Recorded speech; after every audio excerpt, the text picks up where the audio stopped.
scamming everybody. And then the whole Torah world, they said, okay, we have to put a little bit of scrutiny into here. So now they have one company. They send you a box. You can call. They'll send you a Shemus box. They'll charge that box because that can hold X amount. They charge you for that box, and they come pick it up. They'll bury it. The problem is, what constitutes Shemus? What's Shemot? Shemot translates names of God. Some say a whole pasuk, part of a pasuk, 3 words of a pasuk, and the others will say it's not until it has a full pasuk or has Hashem's name. So you can go with a whole page of Gemara, and it's not called Shemus. Some will say, not everyone holds it. And then you have all your circulars. What if I have the Hamadiyah or a Boti Yated, and I have Divrei Torah there, or FJJ, with Shmuel, all the Rashivas there? What do? So it says on the cover, read it. It says take a bag, maybe take a second bag, put newspaper there, tie it, and put it in the garbage. It's not Shemus. There's no name there. Occasionally they'll make a mistake and they'll print Yud Kei Vav Kei on it because they took a copy, and now you're stuck. Or one year's the Bukharian calendar, they had Yud Kei Vav Kei, Hashem's name. They took a picture of Torah. Now you got a problem. Now that calendar, that page is Shemus. As Shemot, that's Hashem's name there. So it became a big deal already. People are like, oh, Shemus, all my Jewish papers I'm going to collect. My yarmulke I'm going to throw in there. My tzitzit I'm putting in there. My Tisha B'Av shoes are going in there. What else is there? The last year's Afikomen. I don't know what else you can think of. It's none of that Shemot. Happens to be something that was used with Kedusha, want to continue using with Kedusha. So my leftover oil from Hanukkah, I'm going to use it into the fire for the chametz. My leftover petilim that I didn't use all year, whatever's left over, okay, here, your lulav and etrog, your lulav and the other dried leaves, okay, so you put it in there. It's going to be nice for the fire. So you're using it for another type of a mitzvah. Okay, so that I hear. So now I understand. But people get confused. And Shemot, what they do is they do Gneva and Gezerah in one. They take a bag and they dump it in the shuls. Well, no, it's not. The shul has to pay so much money. Imagine shiners already giving out their own circulations. And then people decide, hey, I don't want the Shemot. I'm just going to put on the table in the shul. And they do that. You can ask any big shul how many deposits of Shemot they got. They don't know where it's from. Because they lie, stealing money from the shul. The Baruch Hashem, they have this service, they come around, and they do it for you. Yeah, it costs a little bit, but it's kedai. You do it the right way, kavod. The whole purpose is kavod. You want to give honor to this thing that ripped the Torah, that ripped, you can't use it, you got to bury it. So you're giving honor. How are you giving honor if you're stealing and making out of it bisyonot? So you have to do it in the right way. Today we're going to be doing Derush Bet, the second Drasha, the second Derush of the Zera Shimshon on Parshat Shemini. Now, Parshat Shemini, power-packed Parsha. First of all, 8th day of what? Maybe on Shemini of what? Maybe on Shemini, the 8th day of what? The counting's 1, 2, 3, 4, 5, 6, 7, 8. What's the 8th day? The 8th day of us putting up the Mishkan. The last 4 Parshiot of Shemot, they were building the Mishkan. They finished building it, and then they gave 7 days of inauguration. Moshe Rabbeinu walked in and out, set the whole thing up, every day picked it up, put it down, set the whole thing up, showed all the korbanot, how to do it, and now comes the 8th day. This is the 8th day. And on this day, what a great day, it's a holy day, and it happens to be that 2 of Aaron's children decided on their own, the paskin on their own, and they said we have to do for Hashem. It's a big musar. Before we even get into the shir, big musar haskel. You cannot paskin on your own. You cannot decide on your own.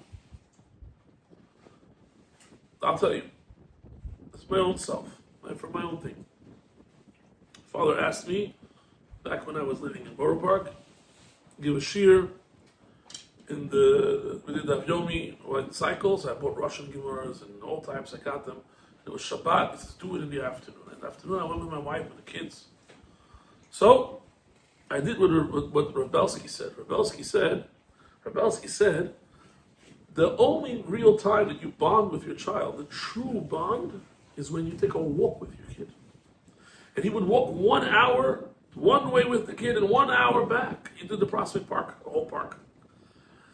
And he said, I wish I didn't live close to the shul. This is recorded in the shir. So I could walk with the kids. The kids wanted to walk with him. He said the only actual bonding time is when you walk. They went to him. They said to him, Shir, this, what should I do? What are you talking about? Walking is the best. You walk to the shir. Take the kid with you. Walk to the shir. When you walk to shul, when you walk to davening, not the opposite. Say, it's far. He says, I'm looking for the far. Because I want to walk with them. You get to talk with them. It's a very big, and you would focus on one each time. It's a different one each time. He also had another tidbit of information. Rabelski said his couches would break every year. His kids would jump on the couch. This is Rabelski, this old man. He's not around anymore. He's the head of OU, head of everything, head of Torah. Ran a camp. He's a chashuv guy. He says it was the biggest blessing every time I bought a new couch. Because my kids played on it, and they broke it, and they broke the couch and not their heads. And they were enjoying it, and that's life. And you shouldn't be upset when they break something. You should be happy. Because it's a bracha. It's how you look at things. It's very different. People, when they don't ask the gadol, they say, I say the opposite, Rabbi. Learning, what do you mean? I got to do the swings, I got to do the slides, I got to then clean up the house, I got to do the diapers. Of course you can do all that. Do that, not on God's time. Do that on all the other days of the week. It's very important to understand the importance, how to utilize your time, and how to bond with the kids. You walk with the kids, you walk around, you say, look at this and look at that, and get into a whole bunch of stories. You say your father's stories, your mother's stories, your grandma. You don't have any other time. You're busy being parent the other time. This is the only time. So that's, okay, these boys of Aharon, they didn't ask. They said, we're going to bring the Kedusha from our own, whatever they did. I don't want to get into that, I'll be on Shabbat. They were young, they weren't married, they had wine, they came in, they were already happy from before, whatever. Hashem killed 2 of Aharon's children. Okay, let's look inside. Midrash Peli'ah Huva, look at the paper we gave out. Midrash Peli'ah Huva b'Sefer Kesef Nivchar. We have a Midrash Peli'ah, a wondrous Midrash. B'sha'ah shenisrafu b'nei Aaron. At the time when the children of Aaron were burnt to death, Amru Malachei Asharet. The Malachim that in Shemayim, they said to Hashem, Lama karata tayam lifneim. Why did you split the sea for the Jews? And who answers? Haserufim, these burnt ones, Nadav Avihu. Heshivu haserufim, the Midrash says, Hashivenu Hashem elecha v'nashuva. Before they got burnt outside? After they were burnt. Oh, the Nishama. Nishama.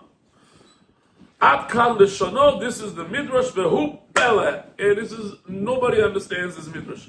What happened here? This Midrash, the Malachim said, why are we allowing, right? Which Malachim are these? Who was the Mekatrek? It was the Malachim of the water. We're going to see at the end of this drasha, it's going to quote it. It's going to quote the Midrash. They said, why are we splitting the sea for them? And as he's saying that, the Seraphim answered, the Seraphim, they come before, come after, what is going on here? They said, Hashivenu Hashem elecha v'nashuva. What kind of answer is that? What kind of question are you answering? Hashivenu Hashem elecha v'nashuva. What are you saying?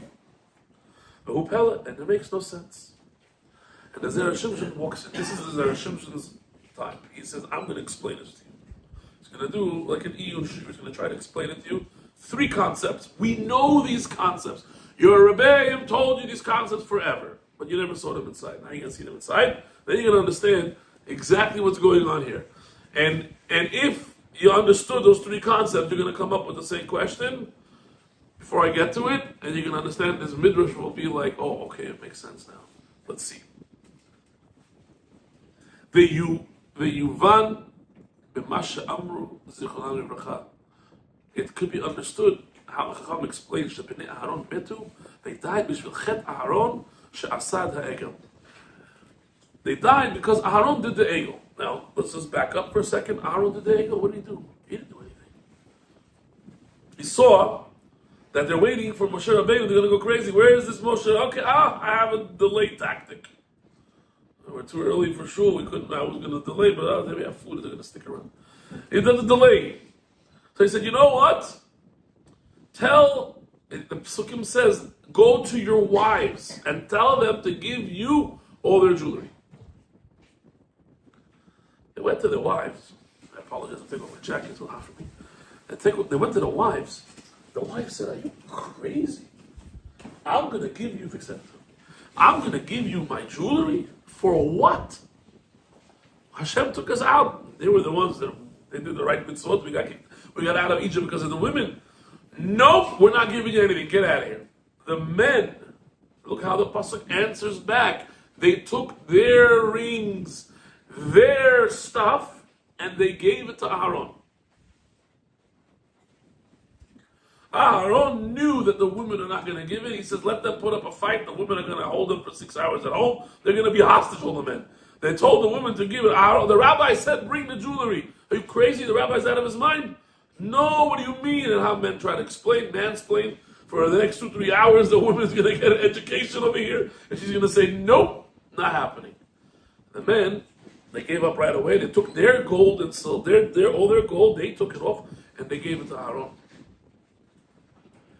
Now, Aaron, he said, oy vey, we tried to delay. It didn't work. Tactic number 2. They started bringing korbanot. They started to bring korbanot. Aaron takes each and every korban. Some midrash writes that Aaron took the eagle in front of them and said, this is nothing. It's not a god. Look at it. It's a joke. They're picking up that little chicken that makes that sound from David Buster's, one of those chickens. He's like, oh, this is nothing. What are you praying to? And because Aaron did that, his children died. 2 of them. Why? Because until now, they didn't know any better. They thought it was a god. They were following peer pressure. But now, what did you do? You made sure that they're mezid. Aaron shows it's fake, and they said, we don't care. We're doing this. So concept number 1, let's see that inside. Kemoshe perush Rashi al pasuk uv Aharon hitanaf Hashem meod lahashmido. And based on the Gemara, Rashi writes, "Ve'en hashmada elakim libanim," to destroy all the kids. We learned last year how that happened. Moshe Rabbeinu prayed and saved 2, and he took 2. Which 2 were the ones? Those were the ones that Hashem made that they should go on their own without any permission and try to bring korbanot on their own. And they brought a esh zara, they brought a foreign fire. What that is, we'll look on Shabbat. But those were the 2. Umetu shenayim v'nisharu shnayim ad kam leshono. Umeh chetto shel Aaron. And what's his chet? He did good. I wanna prevent them from doing the golden calf. Let me show them how fake this is. So why is Aaron punished? He brings a midrash.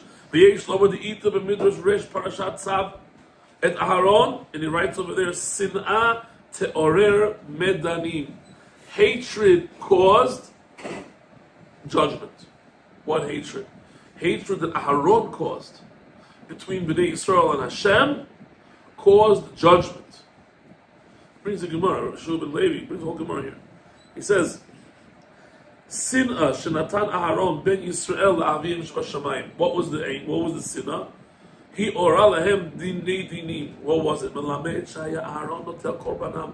Aaron will take the korban, upo hasam lifnehem, and rip it up and say, what are you doing? It's a fake thing over here.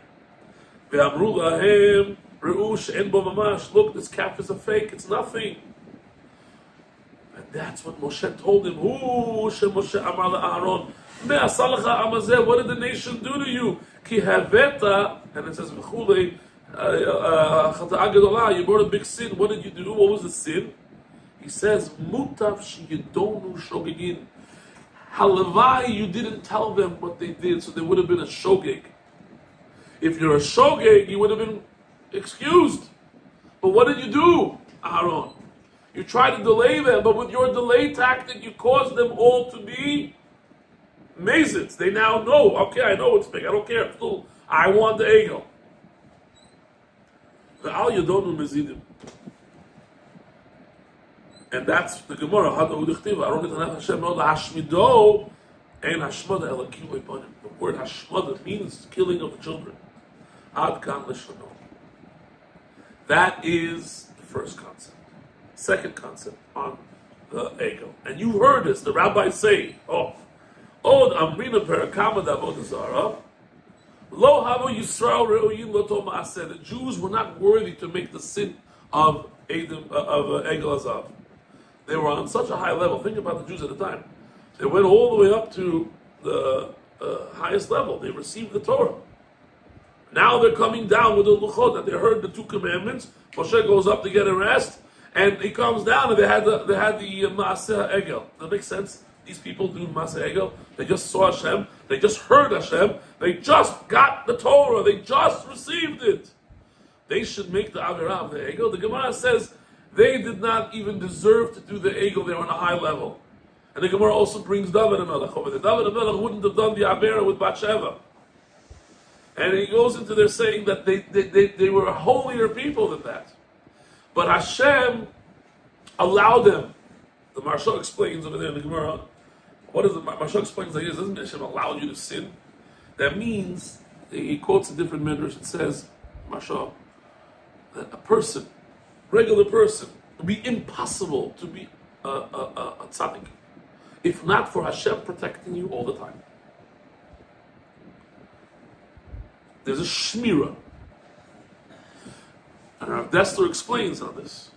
Michtav Eliyahu, he writes there, he says, but sometimes what happens is a person may have a bad character, a bad trait.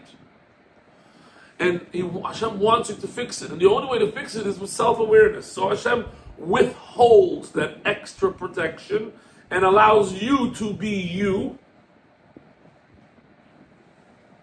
He allows you to be you. He allows you to choose to do something you chose on your own. It's all going to intertwine.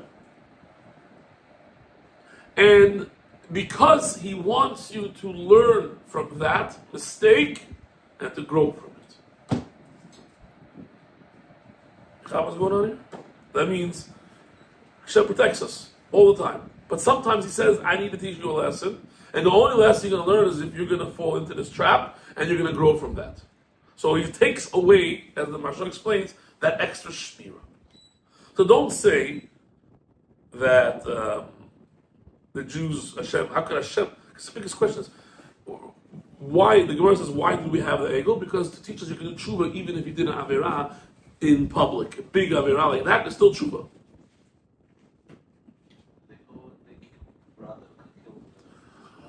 That was because they didn't do tshuva right away. They do tshuva right away. They do tshuva right away. They weren't accepting the tshuva yet. But it taught us for the future generations, take a look, even such a big avirah as egel, you can do tshuva. The whole reason we ended up doing this egel, Hashem made us do the egel. He wanted to teach the generations to come that you could do tshuva.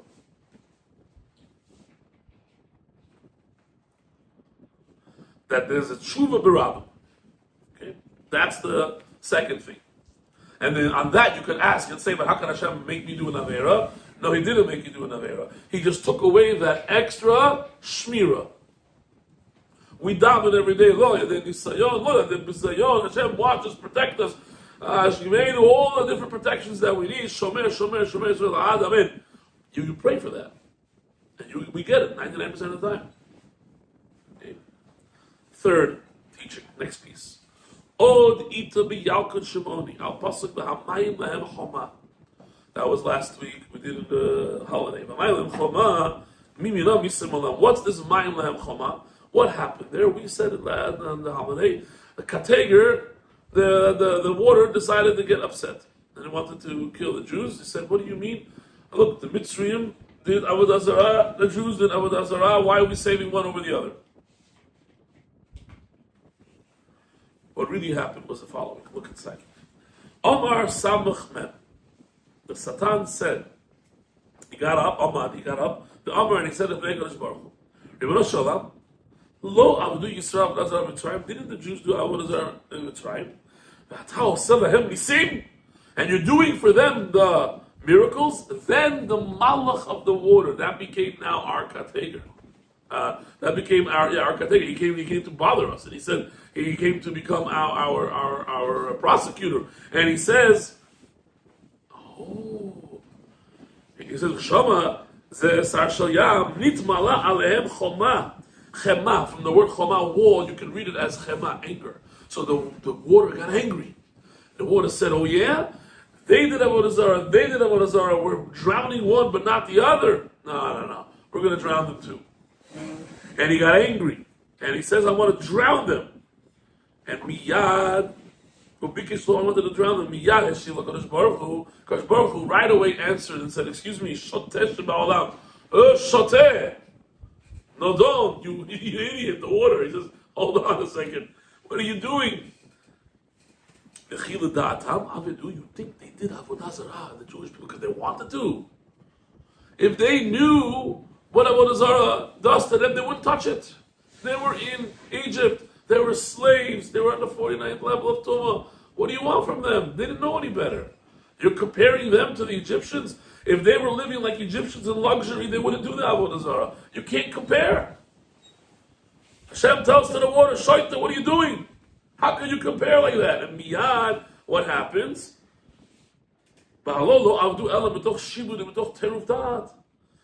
You, water, want to make a judgment of a shogeg to a mazid?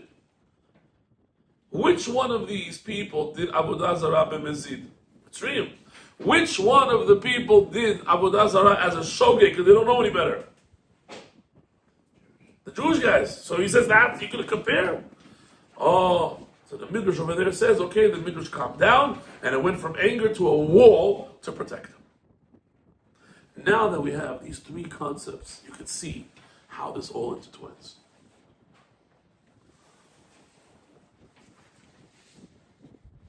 Now,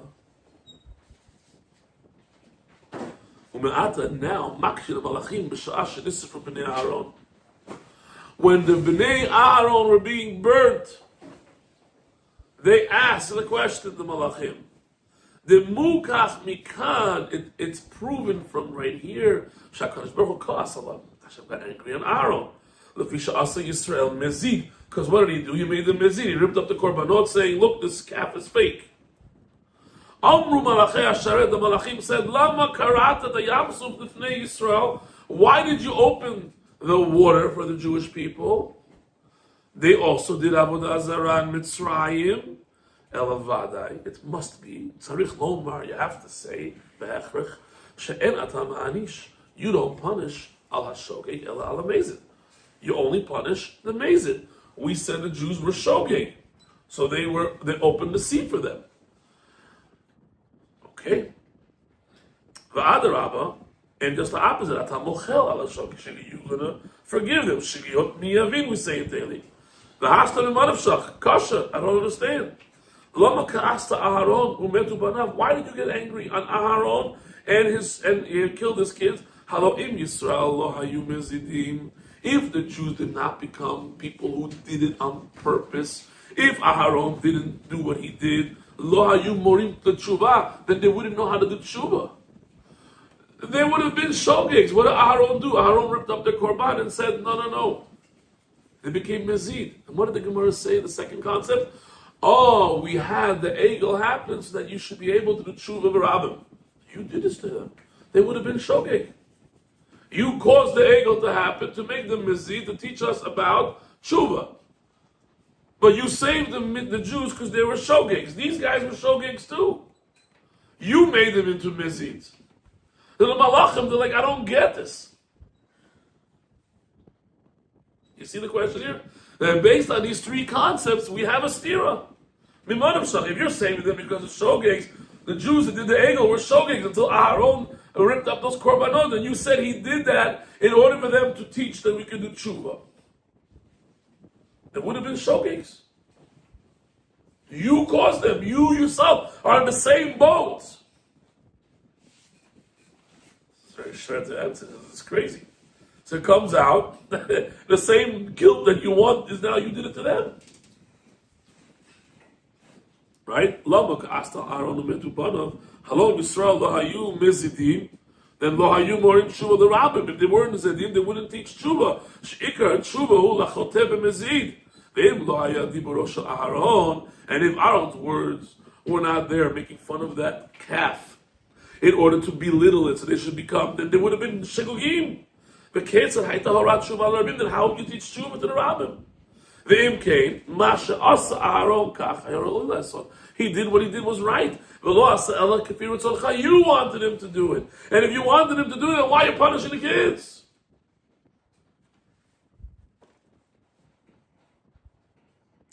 And that's when the burnt ones answered. So Kodesh Baruch Hu, that's when the Midrash Pliyah comes in and says, Hashiveinu Hashem Elecha. The words Hashiveinu Hashem Elecha. If you, Hashem, come to us first and make us have an easier path to tshuva, then it was all worth it. They were not punished because they were shogates. But you made us into mezidim to teach us tshuva on one condition, that you open for us a path that is tshuva and make us want to do the tshuva and make that happen. Don't shut us out completely that we have to come find it, because it'll be very hard to find it.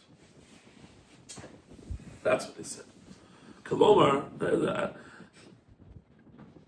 so you want to tell them that shadorot im dorot habaim lo yasu tshuva ein lehem manos shebevada yuli krem ezdim posheim im kein lama charab b'chal avinu. Why you have said our father? Hello, af atanachta, you made us do the egel. You wanted us to teach it. So therefore, if you want us, if that's the case, take the initiative to arouse our hearts to do tshuva. Hashiveinu Hashem Elecha. If that's the order of tshuva, then it was all worth it. So really, we have a problem. You saved the Jews in Egypt. You created Yamsuf. That was a shogeg. They were shogeg here too. Oh, you made egos that they should teach tshuva b'rabbim. So now you made us into mezid. You caused this to us. How could you do that to us? Oh, didn't really cause it. You took away the protection. Okay, good. But we could have been shogeg. You would have been free. You did it for doing tshuva. One condition. Hashiveinu Hashem Elecha v'nashuva. So now if you look at the beginning, how we started, the Medrash Pliyah makes perfect sense. The Medrash Pliyah says that when the boys were burned, though they were burned, the Malachim said, why did you open the Kriyat Yamsuf? And the answer was, Hashiveinu Hashem Elecha. So now it makes sense. Why were the Malachim asking, why did you open the Kriyat Yamsuf? Because they were shogegs. You made them into mezid. And the boys answered, no. It's because we were taught the tshuva on condition of Hashiveinu Hashem Elecha v'nashuva. Arouse our hearts and that we can come to the tshuva. If that's the case, give us that path, almost like, please protect us. Give us that shmira. That's a very important lesson in Parshat Shemini.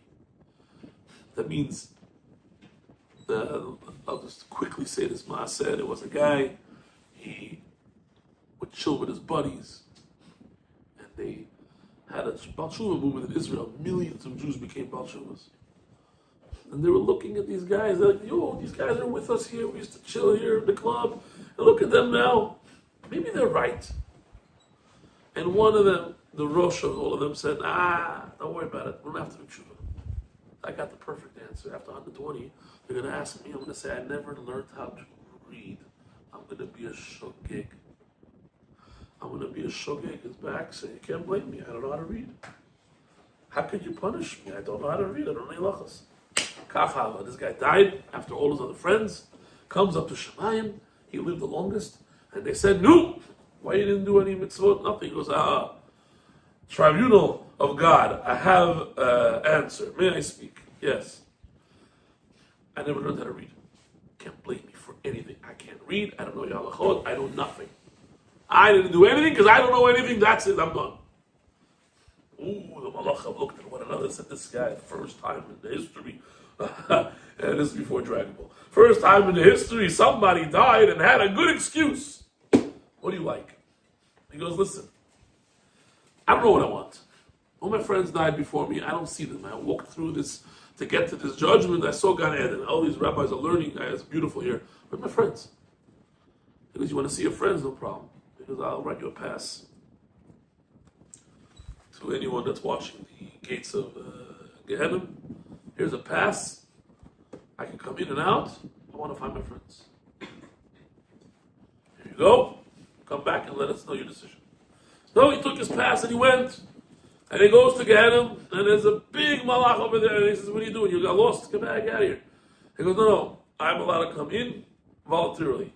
The guy, the malach, starts laughing. He goes, you know, people dragged in here. They don't want to come here. They hate this place. You're walking in voluntarily. Let me see this pass. Yeah. Malachim signed it. He said, okay, go then. Go. He went in.